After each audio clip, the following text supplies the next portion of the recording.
مینار پاکستان کی میان پاکستان کی تاریخ 1968 تا 1971 تک ہے۔ یہ لاہور شہر میں قائم ہے اور پاکستان کی تشکیل کے بعد بنایا گیا۔ اس کا افتتاح 30 مارچ 1968 کو ہوا۔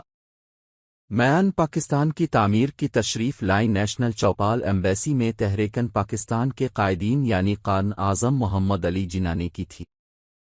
اس کا نام میان پاکستان اور میان لاہور کے بیچوں سے منتخب کیا گیا تھا۔ میان پاکستان کی تصمیم دہی کا ذمہ دار محمود الحسن خان تھے، جو نیشنل چوپال ایمبیسی کے ماہر تصمیم کے طور پر منتخب کیے گئے تھے۔ یہ مینار لاہور کے گنبد موقع کے قریب بنایا گیا ہے اور اس کی ہی چھت تقریباً 232 فٹ 70.2 فٹ ہے۔ میان پاکستان کی تشکیل میں بنیادی حصہ کا کھڑا کرنا نیشنل چوپال ایمبیسی کے مجموعی تصور